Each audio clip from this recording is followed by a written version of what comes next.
mi barrio, de pibe, de una revista que se llamaba Fierro, y había una imagen que me partió la cabeza y me la llevé para casa y empecé a seguir eso que había ahí adentro, porque ahí adentro había dragones, ahí adentro había fantasmas, había monstruos, había sirenas, había hadas. Me encontré con un mundo que no era el mundo que yo conocía, era un mundo mucho mejor que el que yo conocía. Empecé a darme cuenta que me gustaban más algunos autores que otros de esa revista y de las demás que empezaba a comprar, y que había uno, Ciruelo, cuyo nombre era perfecto, pero perfecta era su obra. Seguirlo es decir poco, me hice amigo de sus amigos, él no lo sabe. Pero seguirlos es decirles poco. Una vez Ciruelo publicó, dibujó una imagen que decía: todo existe. Y yo me di cuenta que todo existía, porque él me decía que todo existía, y ahí me di cuenta que yo quería ser escritor, porque todo existe si lo escribimos, todo existe si lo dibujamos. Hablar de lo que les quería hablar en esta ocasión es un poco también relacionado con la muestra. O sea, vamos a mirar las imágenes que están en la exposición aquí. Hace muchos años que no expongo en Argentina. Creo que la última exposición fue precisamente en la Comic Con hace unos 6 años. Así que también agradezco por esta posibilidad. Así que entramos directamente a presentar un poquito las obras que están acá y un poquito la técnica.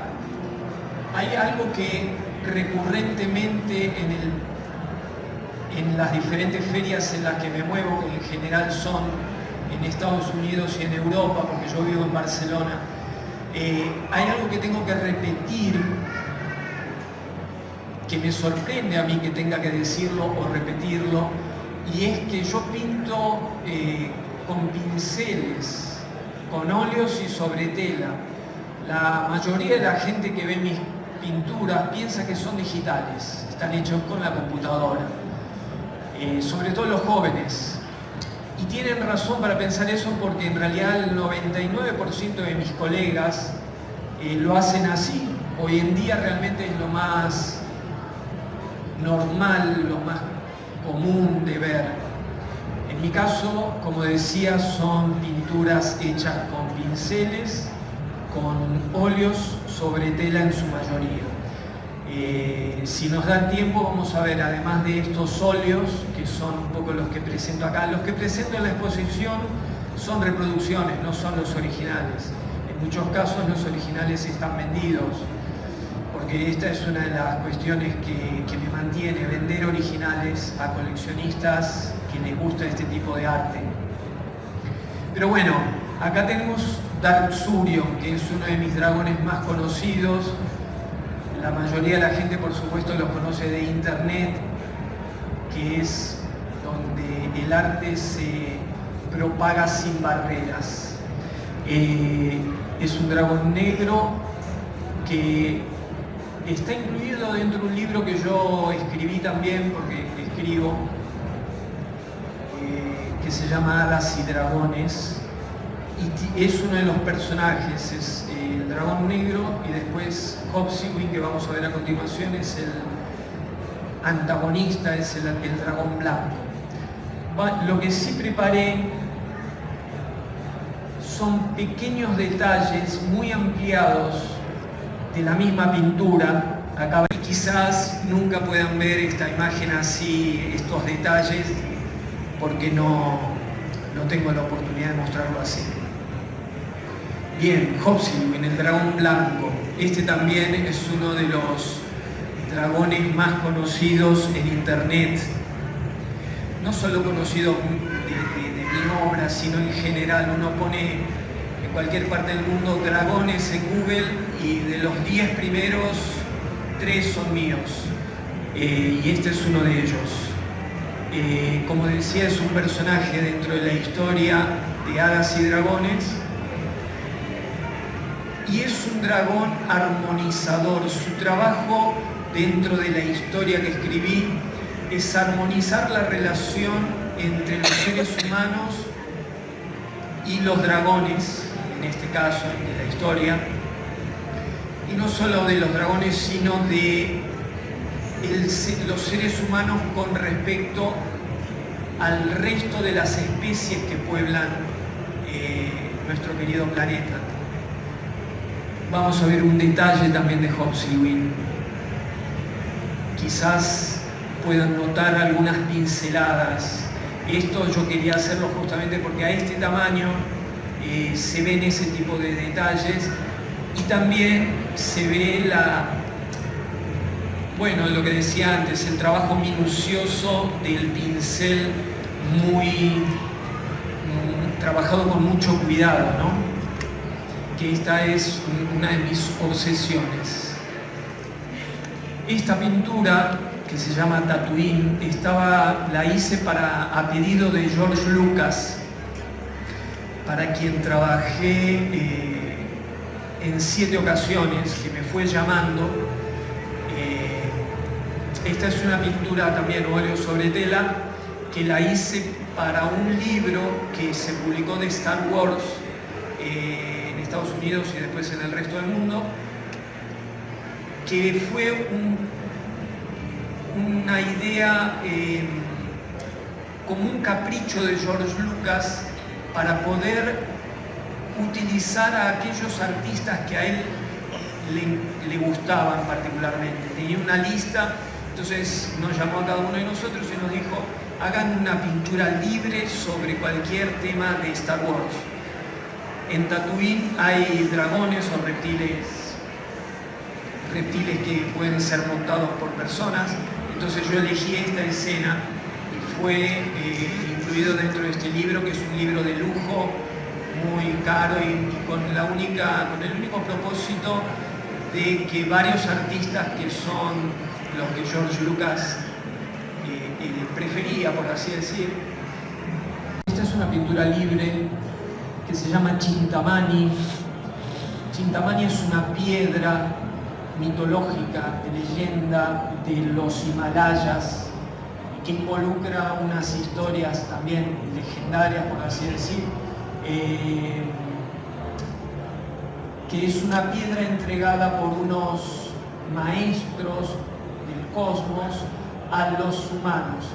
De hecho, hay un pintor ruso de hace más de 100 años atrás que pintó muchas obras relacionadas con esto, viajó mucho a los Himalayas, que se llama Nicolás Roerich, que es un pintor que a mí me apasiona, y esto es un poco en homenaje a él y en homenaje a esta leyenda, Chintamani, la piedra de Chintamani.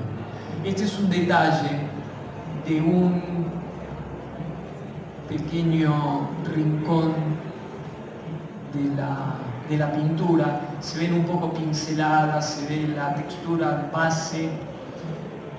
Bueno, no sé si entrar mucho en cuestiones técnicas. Voy a ir avanzando a ver si después quienes tengan preguntas podamos volver a retomar algunos temas técnicos o en contenido, como por ejemplo en este caso. A mí me gusta mucho pintar dragones, como supongo que todo el mundo sabrá, y mujeres. Las mujeres que yo pinto tienen autoridad, tienen sabiduría, tienen valentía, son guerreras en muchos casos. En este caso es una mujer de conocimiento, se llama Urlindea, es el nombre que le puse, o mejor dicho, el nombre que ella me dijo que yo le pusiera.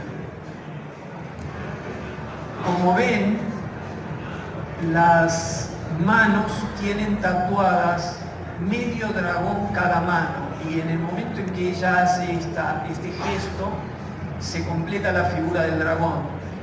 Y es un momento clave porque se desencadena una energía de dragón, por supuesto, sobre quien está viendo esta imagen y quien está dispuesto a recibirla también. O sea que en este momento mismo ustedes pueden ser receptores, si quieren, si lo eligen, de la energía de Urlindea. Urlindea tiene un propósito de sanación, por si les interesa. Estas son pinturas libres. en las cuales esto que acabo de explicar son pensamientos que vienen a mí mientras estoy pintándolas o previamente mientras estoy haciendo los bocetos. Un detalle de la cara donde se ve mucho la textura de la tela y algunas pinceladas se pueden ver también. Bueno, nada, este tipo de detalles quería mostrárselos porque es muy difícil que ustedes vuelvan a ver el nombre del dragón. Y como les decía antes, dragones y mujeres es algo que a mí siempre me atrajo pintar. Pero no soy el único, realmente hay muchos artistas en diferentes épocas y en diferentes lugares del mundo que también hicieron lo mismo. Quizás yo tengo unas explicaciones de por qué lo hago. Quizás es largo de explicar en este momento, vamos a ver si lo hago después, si tenemos tiempo. Ahora estoy avanzando un poquito rápido. Pero el tema de la unión entre el dragón y la mujer viene, bueno, quizás incluso, no quiero profundizar demasiado, pero ya en la Biblia se habla de que la serpiente tentó a Eva dándole la manzana. Esa serpiente no era una simple serpiente, era una serpiente de inteligencia, con sabiduría. Una serpiente con esas capacidades es un dragón, en realidad. Un dragón es un reptil evolucionado incluso con la capacidad de volar, pero en el caso de las serpientes, que en muchas culturas se representan como seres muy sabios y antiguos, también son dragones en algún aspecto. Así que vamos a ver, bueno, en muchas de mis pinturas se repite esta combinación de mujeres y dragones. También un detalle, a veces ver un detalle es como ver una pintura nueva, diferente. Bueno, seguimos adelante. Esta es una pintura que hice para Eragon, la saga tan famosa del escritor Christopher Paolini, que bueno, nos hicimos muy amigos en un momento en Estados Unidos, en una feria que él solía venir. Lo que pasa es que él era muy joven, había publicado su primer libro, yo no lo conocía, y él conocía mi trabajo ya de hacía mucho tiempo porque sus padres le habían regalado un libro mío cuando él tenía 5 años. Entonces, en un momento que yo estaba en la feria de San Diego, fue que justamente es la Comic Con original, él se me acercó, me explicó todo esto, me dijo que era escritor, que había escrito un libro. Bueno, y después, año tras año, volvió a saludarme hasta que yo supe quién era él, que ya se había hecho muy famoso. Y después él vino a Europa, me visitó en mi casa varias veces y un día me encargó que para uno de sus libros en Estados Unidos, en una edición de Eragon 10º aniversario, se incluyó esta pintura que yo hice especialmente. Hay una historia muy linda detrás de esto, no me quiero extender mucho, pero la voy a contar. Ya la película, cuando yo hice esto, la película Eragon ya se había hecho hacía varios años, yo la había visto, y entonces cuando voy a hacer esta pintura le pregunto a él, ¿querés que el personaje de Eragon, que es el chico, lo dibuje como el protagonista de la película? Y él me dijo, no, para nada, en absoluto, quiero que hagas que el personaje se parezca a tu hijo Angelo. Y me sorprendió muchísimo eso, es una de las cosas, de esas historias que yo tengo, que la voy a tener para toda mi vida, porque mi hijo Angelo, que ahora ya tiene 25 años, cuando él tenía 2, 3, 4 años, él era muy apasionado de los dragones, no solamente porque los veía en casa, sino que tenía su propia relación con los dragones. Y a raíz de eso yo escribí mi historia del libro Hadas y Dragones, donde hay un protagonista que es un nene de unos 9 años, sería que es la edad que Angelo tenía cuando yo empecé a escribir la historia. Entonces, claro, yo reflejé un poco la cuestión de mis dos hijos, porque después nació Liz, que es mi hija 3 años menor. Entonces yo hice muchísimas ilustraciones de Angelo, con por ejemplo la dragona Hopsylvie, que es la que vimos antes, la blanca, ¿no? Que son los protagonistas de mi libro. Entonces para mí Angelo era un chico relacionado con los dragones. Y cuando Christopher Paolini, que de haber venido a casa muchas veces se había hecho muy amigo de mis hijos, me dice, quiero que se parezca a Angelo, me sorprendió mucho por la coincidencia en interpretar que Angelo estaba en contacto con los dragones de siempre, y yo lo reconocí y Christopher también. Bueno, nada, seguimos adelante. Mis imágenes donde yo pinté a Angelo con Hopsylvie para mi libro Hadas y Dragones. Bueno, después voy a hablar un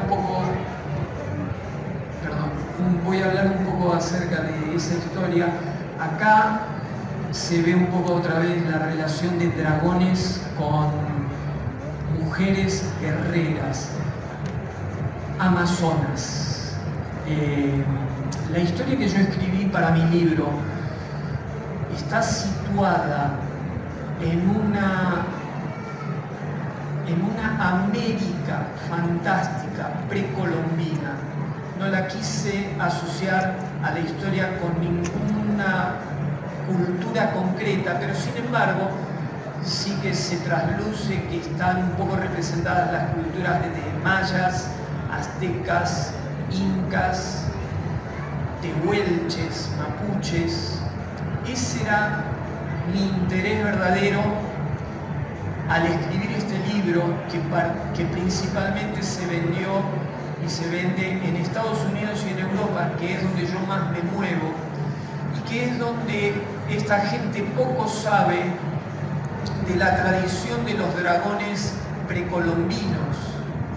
Entonces yo me convertí en encargado de explicarte también en lo que era la América precolombina, sobre todo, bueno, no solamente desde Centroamérica para abajo, sino también en Norteamérica, donde hay tribus como los Hopi y otras tribus y otras culturas que también tenían a las serpientes aladas o dragones como figuras mitológicas dentro de sus leyendas, mitologías, etc.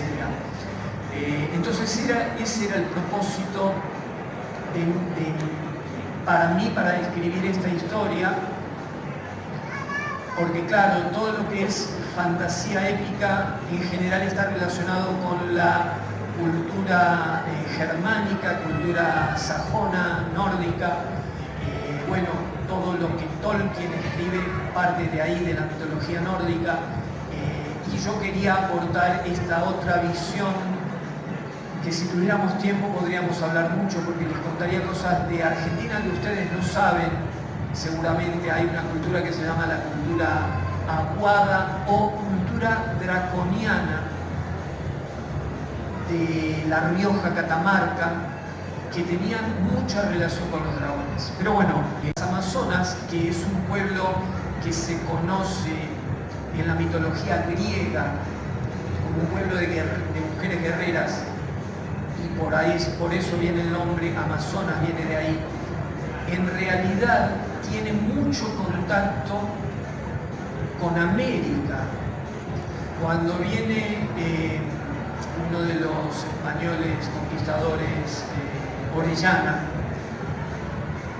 a lo que es hoy en día conocido como la selva del Amazonas, los indios de esa región le cuentan a él que dentro de la selva hay un grupo de mujeres guerreras que prácticamente no tienen relación con los hombres.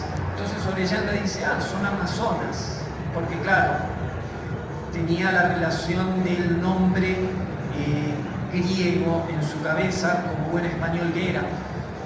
Y la cuestión es que Orellana hizo 5 viajes al Amazonas, internándose en la selva, tratando de encontrar a este pueblo de mujeres. En las primeras 4 expediciones se sabe que no las encontró, volvió después de meses con muchísimos menos hombres con los que había ido, y en la quinta expedición ya ni él volvió. Entonces no se sabe si encontró Amazonas o no finalmente. Pero bueno, este era un poco... La pintura se llama Quinsent. Por supuesto que la van a relacionar con la imagen de... ahí se me fue el nombre ahora. Bueno, del Señor de los Anillos, del Hobbit. ¿Alguno me dice el nombre que se me olvidó? Smaug, por supuesto. La van a relacionar con la imagen de Smaug, porque es así como la describió Tolkien. Pero resulta que esta imagen era muy previa a Tolkien. Él la tomó de la mitología nórdica. Por algún motivo los dragones están relacionados en muchas culturas con los tesoros, con el oro, con las piedras preciosas.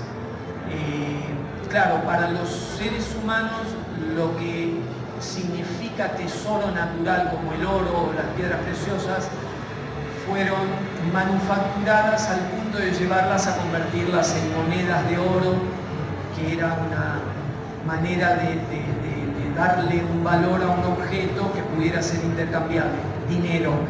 Pero en el caso de lo que para un dragón puede significar la palabra tesoro, que tiene que ver con el oro, que es un metal precioso de por sí, no por el valor económico o monetario que le da el ser humano, sino por un valor vibracional del metal como metal en sí, que es muy especial. Con las piedras preciosas, diamantes, bueno, cuarzos, amatistas, esmeraldas, etcétera, que tienen de por sí un valor energético. Los dragones reconocen y aprecian mucho ese valor de lo que significa tesoro. Bueno, y aquí hice esa representación que obviamente podría decirse mi versión de Smaug, aunque no lo es. Vamos a seguir avanzando. Esta es un detalle también para que vean. Aquí está Rakrubal. Bueno, la relación entre hadas, que no deja de ser una energía, una manifestación femenina, por así decir, en relación a un dragón y a la fiereza. Sin embargo, aquí están absolutamente armonizados. Un detalle curioso, nada, eso es una broma mía. Rakrubal, RR, tiene que ver, que es el nombre del dragón, ¿no? Tiene que ver con la imagen que para mí se representó con el Rolls Royce, este coche inglés que tiene como símbolo a The Spirit of Ecstasy, que es el hadita que corona la trompa de los Rolls Royce, que es exactamente esa hadita que yo dibujé. O sea que todo esto es como un homenaje a Rolls Royce, o a ver si creo que preparé, aquí está un close-up, una ampliación del hadita del Rolls Royce, y creo que tengo aquí una representación exacta de la foto de Spirit of Ecstasy. Bueno, bien, Iniciación es una pintura que muestra a una joven adolescente que está recibiendo conocimiento de una mujer una mujer sabia, más adulta, que la está iniciando dentro de lo que es también conocimiento dragón. Ahí vemos la imagen del dragón. Entonces nada, es una escena que se llama Iniciación por ese motivo. La modelo en muchos casos es mi hija Liz. Aquí justamente tenía 10 años cuando yo hice esta pintura. Aquí también un detalle de la cabeza del dragón. Y seguimos adelante. Ocaso de la ciudad Ur. En este caso, por ejemplo, es una pintura digital, o prácticamente digital. La empecé en óleos, unos primeros trazos, pero la terminé digital. Lo hago muy pocas veces, en este caso porque tenía que terminarla rápido, y trabajar digitalmente es muy rápido realmente. Bueno, seguimos adelante. Esta se llama Exodus. Tiene también una historia detrás que es un poco larga. No sé si voy a seguir adelante. Es un éxodo de dragones que vienen de oeste a este. No, perdón, al revés, de este a oeste. Hay muchas leyendas, muchas culturas que dicen que el dragón se mueve de este a oeste. En realidad la dirección es el sentido en el que vemos que se mueve el sol. Y el dragón, no olvidemos que es el portador del fuego. Así que tiene mucha relación con el sol, el dragón. También un detalle, por supuesto que está montado por una mujer, una amazona. Esta es un tributo a Frazetta. Frank Frazetta es un pintor de arte fantástico de Estados Unidos que falleció hace ya unos quizás 15 años o un poco más, y que me influyó mucho realmente a mí y a muchísimos artistas, porque era realmente un genio. Y este es mi pequeño tributo. En realidad el personaje se llama Death Dealer y es ese guerrero. En la pintura de Frazetta está montado sobre un caballo negro, y yo en un momento dije, bueno, pero en realidad se vería mejor sobre un dragón negro, y esta es mi aportación. Aquí vamos a ver un par de detalles. Bueno, un detalle para mis amigos. Tengo muchos amigos aquí en Argentina que son conservacionistas de fauna silvestre. Frazetta pintó una serie de buitres y yo pinté un cóndor. Y bueno, nada, sigamos adelante. Este es un tributo que hice a Frank Frazetta. Esta pintura, Musas y Draco, son unas hadas que en realidad son musas de la inspiración. Cuando los poetas y ciertos artistas decían que estaban esperando que las musas los inspiraran, claro, se referían o se refieren a unas hadas o a unos seres etéricos. Al llamar las musas está también referenciando que son femeninas, y que son quienes de algún modo pueden inspirar el arte de un poeta, de un escritor, de un artista, pintor también. Entonces nada, en este caso simplemente compuse esta pintura. Aquí vemos algunos detalles también bastante terminados, bastante puntillosos de la técnica que suelo utilizar. Bien, no sé qué hora es.